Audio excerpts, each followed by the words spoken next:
24 e 25 maggio il Ministero dell'Interno ha individuato le date della tornata elettorale per le amministrative di primavera, 38 in Veneto i comuni chiamati a votare per il rinnovo del sindaco e del consiglio comunale. Tra le sfide spicca Venezia, unico capoluogo di provincia al voto per il quale, assieme ad altri 6 comuni che superano i 15.000 abitanti, è previsto l'eventuale turno di ballottaggio il 7 e l'8 giugno se uno dei candidati non raggiungerà il 50% più uno delle preferenze. Nel veneziano andranno al voto anche Cavallino Treporti e Torre di Mosto. In provincia di Treviso, l'altro grande comune al voto, Castelfranco Veneto, cui si aggiungono Silea, Ponte di Piave, Chiarano, Spresiano e Vidor.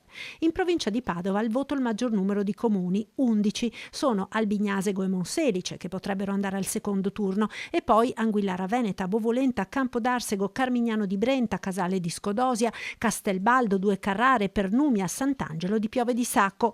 Nel Vicentino le sfide ad Arzignano e Lonigo, che potrebbero andare a ballottaggio, e poi Albettone, Arcugnano, Cogollo del Cengio, Malo, Posina e Recoaro Terme. Nel Bellunese alle urne i comuni cadorini di Borca, Cibiana, Valle, Vodo, Zoppè e Inagordino, Colle Santa Lucia e Gosaldo. 2 le sfide nel Veronese a San Bonifacio, con possibilità di ballottaggio, e Colognola ai Colli. Infine Villa Dose, unico comune del Rodigino che andrà al voto.